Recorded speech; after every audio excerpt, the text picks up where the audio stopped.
विश्व दुग्ध दिवस पालित हो आसुअछि। एथिरे विश्वर शताधिक राष्ट्र अनेक देशर एथिरे अनेक विश्वर अनेक राष्ट्र माने संपृक्त अछंती एवं भारत रे यह 2017 मसीहा ठारू आज पर्यंत पालित हो आसुअछि। एही वर्षर विश्व दुग्ध दिवसर आमर थीम होउछि, मुख्य विषय होउछि दुग्ध पुष्टिर आधार अर्थनीतिर संबल। दुग्ध पुष्टिर आधार अर्थनीतिर संबल यही थीम आमको दुग्ध उत्पादनर बहुमुखी भूमिका उपरे निश्चित भाव में आम समस्त यह आलोकपात करुअछि। आम समस्त जानी ओडिशा एक कृषि प्रधान राज्य अटे एवं दुग्ध उत्पादन आम ग्रामीण अर्थनीतिर एक प्रमुख अंग। आम राज्य में लक्षाधिक कृषक परिवार दुग्ध उत्पादन माध्यम प्राय अनेक लोक माने चाषी भाई माने समानकर जीविका निर्वाह करुछंती। यह केवल एक आयर उत्स नुहे बरं आम समाज रे पुष्टिकर खाद्य जोगाई देबारे मध्य आपण मानकर एक गुरुत्वपूर्ण भूमिका रहुछि, जहाँकि आपण माने निरंतर भाव में दे चली। भारतीय संस्कृति रे गोपालन परंपरा कहीं क्यों आदिम कालू रही आसी।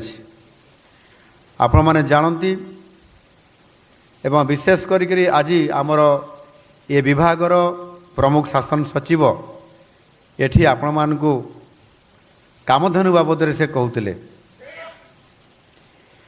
मु सही भली भाव में आउ गोटे कथा कहवाई चाहूँगी, जहाँ से गोमाता नंदिनी ब्रह्मर्षि वशिष्ठ एवं महाराजा कौशिक मध्य ये गोमाता नंदिनी भयंकर युद्ध होता एवं महाराजांकर पराजय मध्य होता। परवर्ती काल रे ब्रह्मर्षि विश्वामित्र हो जाइथिले, तपबल हो जाइथिले। से महाराजा से तपस्या कले, पराजित होला परे दुखरे से तपस्या करले सिद्ध हवापाई एवं से ब्रह्मर्षि हो जाइथिले एवं ब्रह्मर्षि विश्वामित्र रूप से परवर्ती पर्यायर आम समस्ते जानी। पूर्व काल में जिते बड़े युद्ध होउतला राजा राजा भितर राज्य राष्ट्र राष्ट्र भितर विजयी राजा माने जो राजा माने विजयी होउथिले गो संपद को निज सहित निज राज्य को से नहीं की जाउथिले। यह थिला भारतीय संस्कृति रे गोमातांकर महत्व। खुशीर कथा आज ओडिशा रे गो संपदर सुरक्षा तथा कल्याण सहित अन्यान्य प्राणी पालन पाई आज आम गहन रे आउ जने वशिष्ठ अछंती। आम विभागर प्रमुख सचिव श्री सुरेश वशिष्ठ।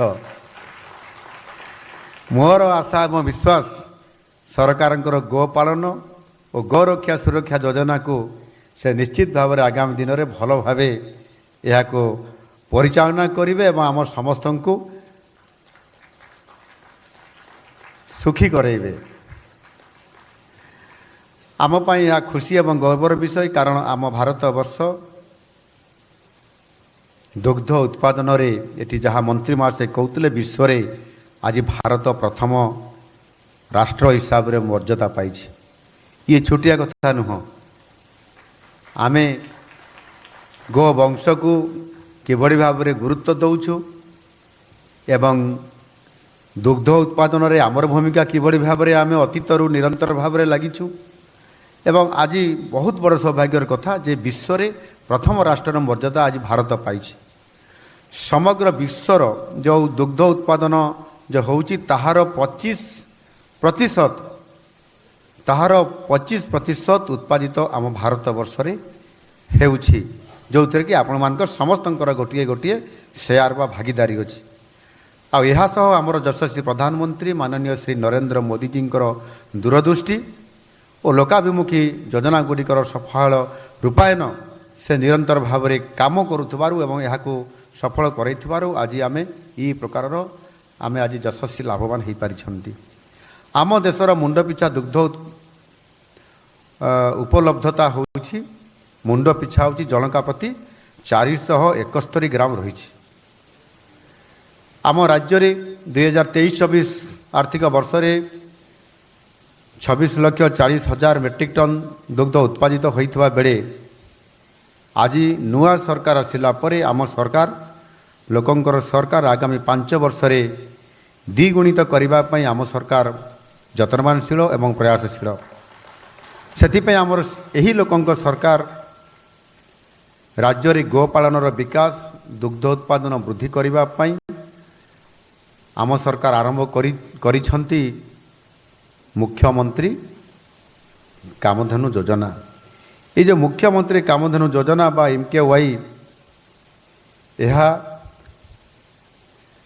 आपण माने समते जानिछंती जे गोपालन आम संस्कृति और ग्राम अर्थनीति सह ये निश्चित भाव में ओतप्रोत भाव में जड़ित अच्छे एवं अतीत रे अनेक समय रे जेतेबेले गोपालन को प्रमुख भूमिका आम ओडिशा रे मध्य दिया जाइछि आउ ताकू आधार करी मध्य आम उत्कलमणि गोपबंधु दास गो महात्म्य रे से यथार्थ रे कहिछंती गो सेवा कर अनुक्षण गो हिते व्यय कर धन गोमुखे दियो हे आहार गो पूजा लोकरे प्रचार केते गुरुत्व आरोप करी उत्कलमणि पंडित गोपबंधु आम पाखरे एथिरे गो महात्म्यर तार यथार्थता को प्रतिपादन करने आम पाखरे एक कथा से रखिछंती। यही प्रवाद को हृदयंगम करी आम सरकार 1,423 कोटी टंका व्यय अटकल आम सरकार आरंभ करिछंती ये विभाग माध्यम रे मुख्यमंत्री कामधेनु योजना। ये योजना छोट योजना नुह आगामी दिन में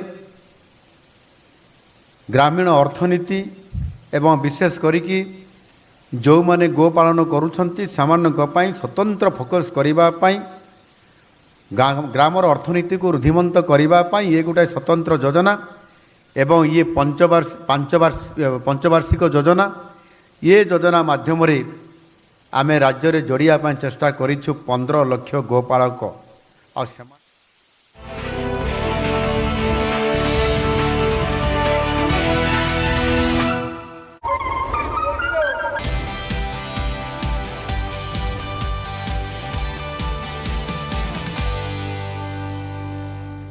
अधिक सूचना आम सहित जोड़ी आम वरिष्ठ सहयोगी विक्रम केसरी परिजा।